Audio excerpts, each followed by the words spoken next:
नमस्कार, मी धीरज शहाणे.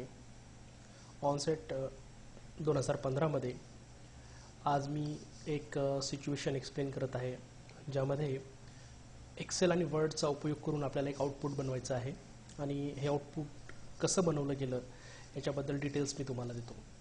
यासाठी आपल्याला ऑफिसची दोन टूल्स वर्ड आणि एक्सेल या दोघांचा उपयोग करायचा आहे. त्यासाठी सर्वात आधी आपल्याला वर्ड आणि एक्सेल सुरू करता आलं पाहिजे. आणि वर्डला सुरू करण्यासाठी सर्वप्रथम तुम्ही स्टार्टला क्लिक करू शकता, ऑल प्रोग्रामला क्लिक करा. त्यानंतर मायक्रोसॉफ्ट ऑफिसच्या ग्रुपमधून वर्ड 2013 हा प्रोग्राम तुम्ही क्लिक करा, म्हणजे हा प्रोग्राम सुरू होईल. अशाच प्रकारे एक्सेल 2013लाही क्लिक केल्यानंतर हा प्रोग्राम देखील सुरू होईल. आता हा प्रोग्राम सुरू करण्याची ही एक पद्धत झाली. या पद्धतीशिवाय रनचा डायलॉग बॉक्स ओपन करून देखील आपल्याला वर्ड आणि एक्सेल स्टार्ट करता येते. त्यासाठी सर्वात आधी Win+R हा शॉर्टकट तुम्ही यूज करा आणि रनच्या डायलॉग बॉक्समध्ये विन वर्ड असं तुम्ही टाईप करा आणि ओकेचं बटन क्लिक करा, म्हणजे वर्ड तुमच्या स्क्रीनवर तुम्हाला पॉपअप झालेलं दिसेल. अशा प्रकारे आपल्याला एक्सेलही चालू करायचं असेल तर Win+R शॉर्टकट प्रेस करा आणि रनच्या डायलॉग बॉक्समध्ये या ठिकाणी EXCEL एक्सेल असं टाईप करून ओकेचं बटन दाबा, म्हणजे एक्सेल सुरू होईल.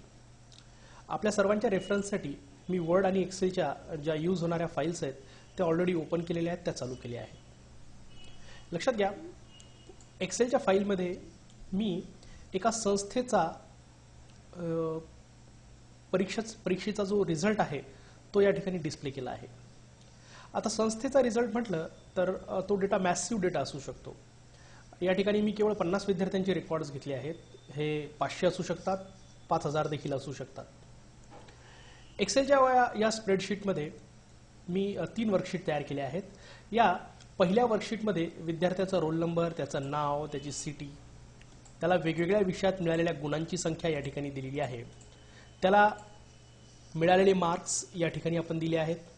तसंच त्याचं पर्सेंटेज, त्याला किती पर्सेंटेज आहे त्याची टक्केवारी या ठिकाणी आपण काढली आहे. त्याला रिमार्क या ठिकाणी दिला आहे, समाधानकारक किंवा असमाधानकारक असा, सॅटिस्फॅक्टरी, अनसॅटिस्फॅक्टरी असा. आता या ठिकाणी विद्यार्थ्यांच्या गुणांची टोटल काढण्यासाठी मी सम या फंक्शनचा वापर केला आहे. लक्षात घ्या, एखादं प्रेझेंटेशन देताना किंवा इव्हन स्टुडंट्सला शिकवत असताना आपल्याला एखाद्या स्पेसिफिक एरियावर त्याला जर कॉन्सन्ट्रेट करायला सांगायचं असेल तर आपण त्यासाठी विंडोजचं मॅग्निफायर हे फीचर यूज करू शकतो. अतिशय युजफुल असं हे फीचर आहे. Win++ जर हा शॉर्टकट की जर तुम्ही यूज केली तर तुम्हाला एखाद्या स्पेसिफिक एरियाला काय करता येईल, असं कर्सरला फॉलो करतो हा, एखाद्या स्पेसिफिक एरियाला तुम्हाला झूम इन करता येईल. या ठिकाणी बघा, मी विद्यार्थ्यांच्या गुणांची टोटल या ठिकाणी काढली आहे L2 या सेलमध्ये. जर या L2 सेलला जर मी F2चं बटन दाबलं तर एडिट मोडमध्ये आपल्याला फॉर्म्युला दिसून जातो. मी सम घेतली आहे. सम या फॉर्म्युल्यानुसार सम घेऊन सर्व विषयांची एकूण टोटल काढलेली आहे आणि हे मार्क्स या ठिकाणी आलेले आहेत. अशाच प्रकारे M2 या सेलमध्ये मी पर्सेंटेज काढलेला आहे आणि हे पर्सेंटेज काढताना मी काही महत्त्वाच्या फॉर्मॅटिंगचा आणि काही स्किल्सचा उपयोग केला आहे. मी जर F2चं बटन दाबलं तर मी याला एडिट करू शकतो. बघा, मी यात काय केलं आहे, विद्यार्थ्यांना मिळालेले एकूण गुण भागीला विद्यार्थ्याला मिळालेले गुण भागीला एकूण गुण असं एक सूत्र मांडलं आहे आणि त्या सूत्राला मी पर्सेंट स्टाईल या बटनाला क्लिक करून पर्सेंटेजचं चिन्हही आणलं आणि डेसिमल प्लेसेस या ठिकाणी मी काय केल्यात, डेसिमल प्लेसेस वाढवलेले आहेत या ठिकाणी. परत आपण याला झूम आउट करूयात, म्हणजे आपल्याला पूर्ण स्क्रीन देखील दिसेल आपली. लक्षात घ्या, इफचं फंक्शन यूज करून मी या ठिकाणी सॅटिस्फॅक्टरी आणि अनसॅटिस्फॅक्टरी असा रिमार्क या ठिकाणी घेतला आहे. Is equal to if M2 is greater than or equal to 65%, then satisfactory, otherwise unsatisfactory. आता विद्यार्थ्याचा रिझल्ट जर समाधानकारक नसेल तर पेरेंटची आपण एक मीटिंग सुद्धा बोलवलेली आहे आणि पेरेंटच्या मीटिंगची टायमिंग या ठिकाणी मी नोट डाऊन केली आहे. लक्षात घ्या, विद्यार्थ्यांना हा रिझल्ट जर पाहायचा असेल त्यांचा, तर त्यांना एवढ्या मोठ्या वर्कशीटमध्ये स्क्रोल थ्रू करण्याची गरज नाही आहे. कारण एवढ्या मोठ्या वर्कशीटमध्ये एखादा रिझल्ट पाहताना बाय ह्युमन एरर्स चुकीचा रिझल्ट दिसू शकतो विद्यार्थ्यांना. पासचा फेल, फेलचा पास असा रिझल्ट दिसू शकतो आणि त्याला चुकीची माहिती त्या विद्यार्थ्यापर्यंत पोहोचू शकते आणि पुढचे मग जे कॉन्सिक्वेन्सेस आहेत ते आपल्याला फेस करावे लागतात. म्हणून प्रत्येक विद्यार्थ्याला त्याचा एक्झॅक्ट त्याच्या रोल नंबरनुसार त्याला त्याचा रिझल्ट मिळायला पाहिजेत यासाठी आपण थोडं एक्सेलचे फीचर आणि एक्सेलचे काही फंक्शन्सचा आपण या ठिकाणी वापर केला आहे. हा टेबल मी मागे सांगितल्याप्रमाणे अतिशय मॅसिव्ह असा डेटा या ठिकाणी स्टोअर करू शकतो आपण. मी तर केवळ 50 विद्यार्थ्यांचाच डेटा या ठिकाणी स्टोअर केला आहे. जर डेटा मॅसिव्ह असेल, 5-10 हजार विद्यार्थ्यांचा जर डेटा असेल तर एखादी स्पेसिफिक माहिती किंवा एखाद्या स्पेसिफिक विद्यार्थ्याचा रिझल्ट शोधणं विद्यार्थ्यांना कठीण जाईल. यासाठी एक्सेलचं लुकअप फंक्शन आपण वापरलं आहे. एक्सेलचं लुकअप फंक्शन काय करते तर एखाद्या सेल रेंजमधून लुकअप फंक्शन एखाद्या सेल रेंजमधून किंवा एखाद्या नेममधून एखाद्या जेव्हा आपण एखाद्या सेल रेंजला नेम स्पेसिफाय करतो त्या पर्टिक्युलर सेल रेंजमधून काही इन्फॉर्मेशन आपल्याला तो फेच करून देतो. म्हणजे टेबलमधली काही माहिती तो आपल्याला आणून देतो आणि ती माहिती आपल्याला 2 पद्धतीने तो आणून देतो. लुकअप फंक्शन माहितीला 2 प्रकारे आणून देतो. एक पद्धत आहे त्याची व्हर्टिकल लुकअप आणि दुसरा आहे हॉरिझॉन्टल लुकअप, ज्याला आपण व्ही लुकअप किंवा एच लुकअप असं म्हणतो. व्ही लुकअप आपल्याला कॉलम मधली माहिती आणून देतो, फेच करून देतो. एच लुकअप आपल्याला रोज मधली माहिती फेच करून देतो. या ठिकाणी मी व्ही लुकअपचा वापर करणार आहे आणि तो कसा करणार आहे आणि तो कुठे केला आहे हे आपल्याला शीट नंबर 2 वर दिसेल. तत्पूर्वी एक्सेलचं एक अतिशय महत्त्वाचं फीचर मी या ठिकाणी यूज केलं आहे. ते म्हणजे जर एखादी सेल रेंज असेल आणि त्या सेल रेंजला दरवेळेला स्पेसिफाय करताना आपण त्याचा सेलचा रेफरन्स यूज करतो. फॉर एक्झाम्पल माझा हा टेबल A1 to P51 या सेल रेंजपर्यंत पसरलेला आहे किंवा त्याच्यापेक्षा जास्त असू शकतो. मला एखाद्या सेल रेंजला काही नेम स्पेसिफाय करायचं असेल तर मी नेम स्पेसिफाय करू शकतो आणि नेम स्पेसिफाय करताना आपल्याला त्याचा पुढे फंक्शनमध्ये फॉर्म्युल्यामध्ये ॲज अ रेफरन्स म्हणून त्याचा उपयोग करता येतो. फॉर एक्झाम्पल मी समजा ही A12 से G20 आता ही पूर्ण सेल रेंज जर मी सिलेक्ट केली आणि याला मला काही नेम स्पेसिफाय करायचा असेल तर नेम बॉक्समध्ये जाऊन मी या ठिकाणी याचं नेम स्पेसिफाय करू शकतो. फक्त तुम्ही एवढ्या सेल रेंजला सिलेक्ट करा, नेम बॉक्समधल्या ॲड्रेसला सिलेक्ट करून काहीतरी नेम स्पेसिफाय करा. 4 कॅरेक्टरपेक्षा जास्त यात स्पेस न वापरता यात फक्त अंडरस्कोर यूज करायचा आहे. याला मी नाव देतो बघा टेबल अंडरस्कोर 33. एंटरचं बटन दिलं की हे नाव याला लागू झालं आहे. अल्टरनेटली तुम्ही फॉर्म्युलाज टॅबचा उपयोग करून सुद्धा एखादं नाव डिफाईन करू शकता. मी शॉर्टकट मेथडचा वापर केला आहे. लक्षात घ्या, ज्यावेळेलाही आपण पूर्ण वर्कशीटमध्ये कुठेही ब्राउज करतो त्यावेळेला जर आपल्याला आपल्या स्पेसिफिक नेममध्ये जायचं असेल, आपल्या सेल रेंजमध्ये आपल्याला जर सिलेक्ट करायचं असेल तर आपण या ठिकाणाहून जाऊन आपली नेम रेंज सिलेक्ट करू शकतो. मी एक टी टेबल नावाची एक नेम मी इथं या ठिकाणी टेबल सेल रेंजला दिला आहे, ते तुम्ही बघा. हेच ॲक्च्युली मी माझ्या फंक्शनमध्ये वापरणार आहे. लक्षात घ्या, sheet number 1 tea table 1. Sheet number 1 वर टी टेबल नावाची एक सेल रेंज मी स्पेसिफाय केली आहे. A1 to P51 असं त्याचा ॲड्रेस आहे. शीट नंबर 2 वर मी या ठिकाणी काय केलं आहे, हे वरचे जेवढेही हेडिंग तुम्हाला दिसतात हे सर्व हेडिंग मी या ठिकाणी कॉपी केले आहेत. विद्यार्थ्याला त्याचा रिझल्ट बघण्यासाठी शीटमध्ये गो थ्रू करण्याची गरज राहणार नाही. तो विद्यार्थी केवळ स्वतःचा रोल नंबर या ठिकाणी टाकेल, त्याला त्याचं नाव, त्याचं प्रत्येक विषयातले गुण, त्याचं पर्सेंटेज त्याला आपोआप कळेल, त्याचा रिमार्क देखील त्याला आपोआप कळेल, अशी आपण व्ही लुकअपच्या द्वारे सुविधा करणार आहोत. त्यासाठी तुम्ही रोल नंबर हा A2 मध्ये लिहिणार आहात. A2 मध्ये लिहिणार आहात. ज्यावेळेला आपण A2 मध्ये एखादा रोल नंबर लिहू त्या A2 ला करस्पॉन्डिंग असणारे जेवढेही रोज आहेत, जेवढेही कॉलम आहेत त्याची माहिती फेच करण्याचं काम व्ही लुकअप करतो. मग हे काम फेच करताना, माहिती आणून देताना तो या सेल रेंजचा उपयोग करतो ज्याला आपण नेम बॉक्समध्ये स्पेसिफाय केलं आहे ती रेंज. लक्षात घ्या, मी या B2 सेलमध्ये एक फंक्शन राईट डाऊन केलं आहे. F2चं बटन दाबलं तर तुम्हाला हे फंक्शन डिटेलमध्ये दिसेल. हे जर जवळून बघायचं असेल तर याला Win++ बटन दाबा, म्हणजे हे आपल्याला झूम करून दिसेल. मी फंक्शन वापरलेलं आहे लुकअपचं, vertical lookup is equal to V lookup.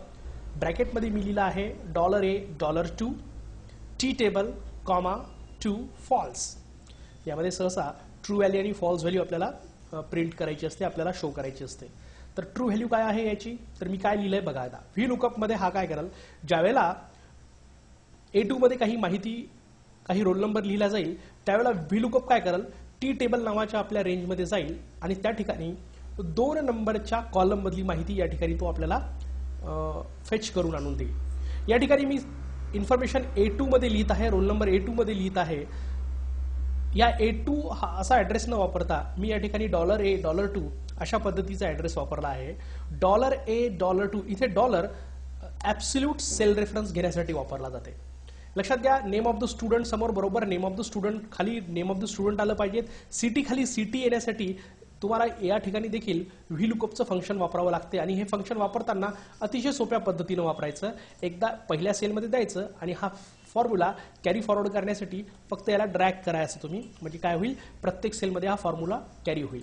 पण कॅरी झाला तर तुम्हाला एक लक्षात येईल की यांनी हाच फॉर्म्युला जशाला तसा कॉपी केला आहे। या ठिकाणी आपल्याला फक्त या ठिकाणी सुरुवातीला 2 नंबरच्या रो मधली माहिती येईल, या ठिकाणी 3 नंबरच्या रो मधली माहिती यायला पाहिजेत। यासाठी हा व्हीलुकअपचा फॉर्म्युला अशा पद्धतीने वापरला जाईल, इज इक्वल टू व्हीलुकअप ब्रॅकेटमध्ये $A $2 कॉमा टी टेबल, ही जी आपलं सेल रेंज आहे तिला आपण नेम स्पेसिफाय केला आहे 2 च्या ऐवजी मी या ठिकाणी 3 लिहिणार।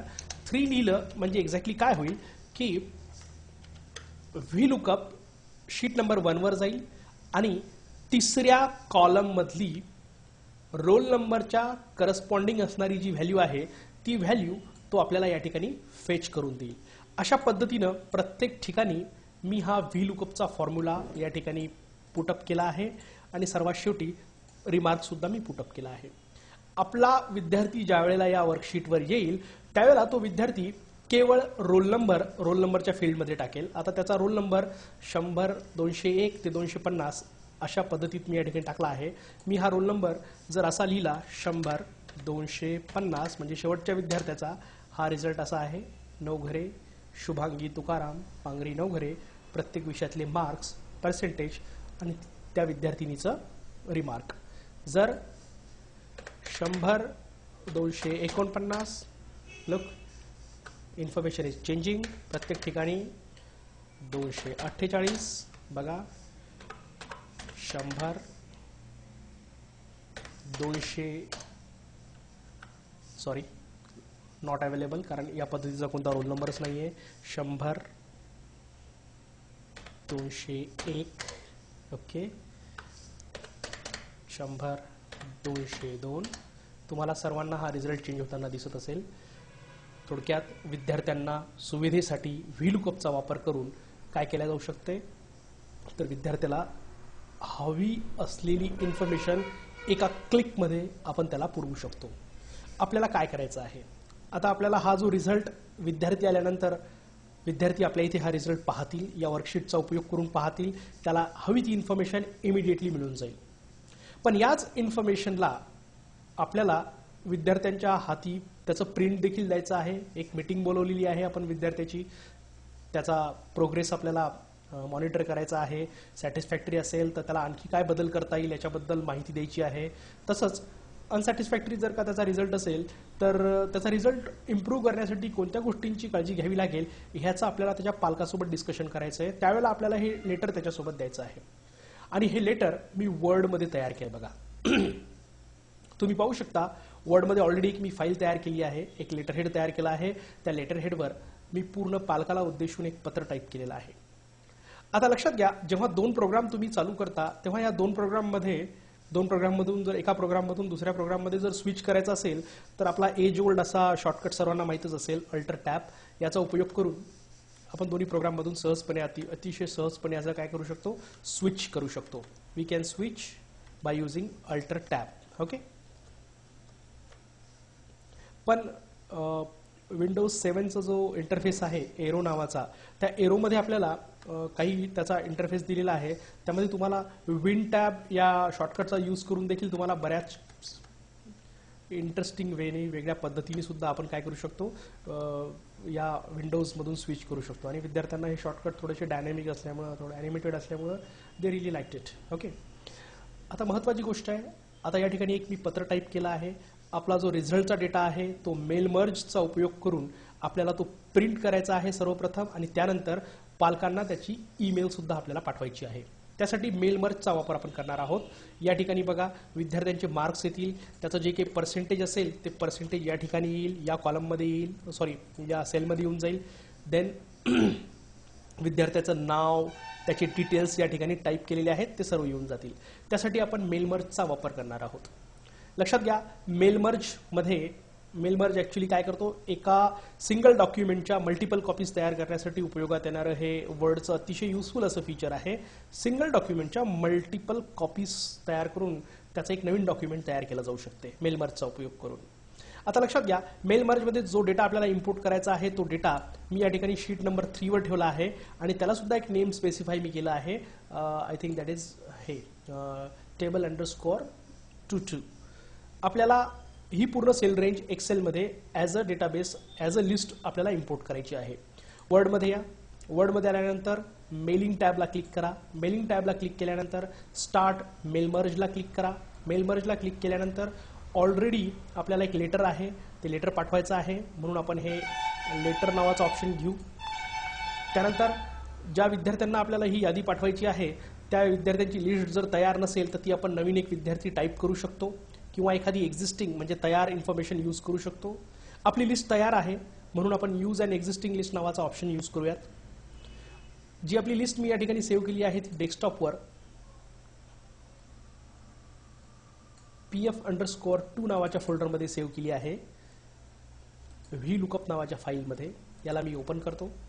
ओपन केल्याबरोबर यात इम्पोर्ट करण्याजोग्या कोणकोणत्या फाईल्स आहेत याची इन्फॉर्मेशन आपल्याला इथे दिसते. माझ्या पूर्ण इन्फॉर्मेशन मी table_22 नावाच्या या नेममध्ये मी सेव्ह केलेली आहे, या सेल रेंजमध्ये सेव्ह केली आहे. ती सेल रेंज आपण इकडे इम्पोर्ट करूयात. ती सेल रेंज इकडे इम्पोर्ट झाली. इम्पोर्ट झाल्यानंतर प्रत्येक इम्पोर्टेड फील्ड आपल्याला आता फक्त आपल्या या वर्डच्या डॉक्युमेंटमध्ये इन्सर्ट करायचं आहे. जसं या ठिकाणी एक लेटर लिहिलं आहे, dear parents, we are here with sending you the result of preliminary exams which are conducted during the last fortnight. Your ward म्हणजे पाल्याचं नाव या ठिकाणी राहील म्हणून मी एवढ्या भागाला सिलेक्ट करतो किंवा क्लिक केलं तरी चालेल आणि इन्सर्ट मर्ज फील्डमधून नेम ऑफ द स्टुडंट या ठिकाणी मी करणार. त्यानंतर त्यांनी स्कोअर केलेले जे मार्क्स आहेत, ओके, मार्क्स ऑब्टेन्ड या ठिकाणी मी इम्पोर्ट करणार. देन त्याचा प्रोग्रेस कसा आहे याचा जो रिमार्क आहे तो मी या ठिकाणी इम्पोर्ट करणार. त्यानंतर मीटिंग कोण्या दिवशी आहे ती मीटिंगची डेट मी या ठिकाणी इम्पोर्ट करणार. विद्यार्थ्याचा रोल नंबर, हिज और हर नेम, हिज और हर city and marks of each subject. Everything has to be imported in such a manner that no error is committed. History,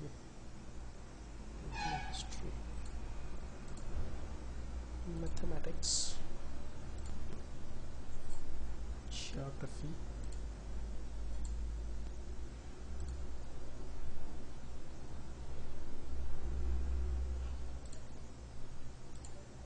then marks obtained आणि सर्वात शेवटी percentage. मी पर्सेंटेजचं sine सुद्धा दिलं त्याच्यासमोर so that पर्सेंटेजच्या चिन्हासहित ते येऊन जाईल. याला काही फॉर्मॅटिंग हवं असेल तर फॉर्मॅटिंग सुद्धा करू शकतो आपण. फॉर एक्झाम्पल या फील्डला नेम ऑफ द स्टुडंटला जर मला बोल्ड करायचं असेल तर याला फॉर्मॅटिंग मी इथूनच निवडतो. ही झाली बघा फॉर्मॅटिंग याची नेम ऑफ द स्टुडंटची. याला डबल अंडरलाईन हवं असेल तर याला डबल अंडरलाईन देखील आपल्याला इथे करता येईल. म्हणजे एक फॉर्मॅटिंग एका ठिकाणाहून घेतलं तसं 10 ठिकाणी सुद्धा तसंच होऊन जाईल. आता आपल्याकडे तसे 50 विद्यार्थ्यांचे रेकॉर्ड्स आहेत पण सर्व 50 विद्यार्थ्यांचे रेकॉर्ड्स प्रिंट न करता आपण काही ठराविक विद्यार्थ्यांचेच रेकॉर्ड्स इम्पोर्ट करूयात, प्रिंट करूयात. त्यासाठी परत मेलिंगमध्ये जाऊयात आणि आपलं जे मेल मर्ज आहे त्याला आपण फिनिश करूयात. फिनिश आणि मर्ज नावाचा जो ऑप्शन आहे तो यूज करा. याला एडिट इंडिव्हिज्युअल डॉक्युमेंट म्हणलं तर प्रत्येक डॉक्युमेंटला आपण we can further edit it and make changes. Print करायचे असेल तर डायरेक्ट करू शकतो आपण, नो प्रॉब्लेम. आणि त्याला ईमेलनी पाठवायचे असतील तर सेंड ईमेल मेसेज या ऑप्शनचा उपयोग करून याला आपण पाठवू शकतो. पण त्याच्यासाठी एक महत्त्वाची गोष्ट अशी की तुमचं आउटलुक कॉन्फिगर्ड असणं आवश्यक आहे. तर आउटलुक कसं कॉन्फिगर केलं, काय केलं, that is not an issue. Me configure केलं आहे. ओके, मी याला एडिट इंडिव्हिज्युअल डॉक्युमेंट हा ऑप्शन चूज करतो. सर्व जसं तुम्ही एडिटला क्लिक कराल तसं तुम्हाला एक नवीन डायलॉग बॉक्स दिसतो, मर्ज टू न्यू डॉक्युमेंट नावाचा. यामध्ये तुम्ही सर्व डॉक्युमेंट मर्ज न करता फक्त आपण काय करूयात, आपण 1 ते 10 विद्यार्थ्यांचीच डॉक्युमेंट तयार करूयात आणि याला ओके म्हणूयात. जसं आपण याला फिनिश केलं तसं तुम्हाला लक्षात येईल प्रत्येक विद्यार्थ्याचं नाव त्याच्या नावासमोर आलेलं आहे, त्याला मिळालेले गुण आलेले आहेत, प्रत्येक विद्यार्थ्याचं पर्सेंटेज आलेलं आहे आणि असं एक प्रत्येक विद्यार्थ्याचं इंडिव्हिज्युअल एक असं एक डॉक्युमेंट या मेल मर्जच्या सहाय्याने आपण आता बनवलं आहे. काही अडचण असेल तर आपण बघू शकतो, चेंजेस करू शकतो. डेसिमल प्लेसेस वगैरे कमी जास्त करायचे असतील तर ते तुम्ही करू शकता इफ एट ऑल गरज असेल तर. देन जर याला ॲज अ मेल पाठवायचं असतील तर परत फिनिश अँड मर्जमध्ये जा, सेंड ईमेल मेसेजला क्लिक करा. आपलं ईमेल फील्ड आहे त्या टेबलमध्ये, त्या ईमेल फील्डला क्लिक करा. तुम्हाला सब्जेक्ट लाईन जी हवी असेल ती सब्जेक्ट लाईन रिझल्ट डिक्लेअर्ड अशी मी काहीतरी घेतो.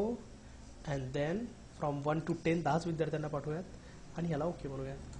ऑटोमॅटिकली तुमचा जो आउटलुक जो आहे याला सेन्स करेल. या ठिकाणी तुम्हाला दिसत असेल, आय डोंट नो टास्कबार दिसतो की नाही.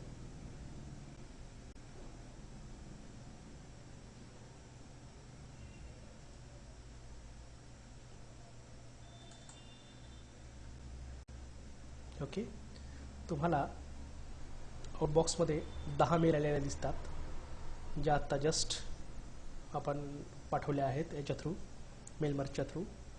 अशा पद्धतीनं या मेलसुद्धा आपण पाठवू शकतो. So this is it. Thank you.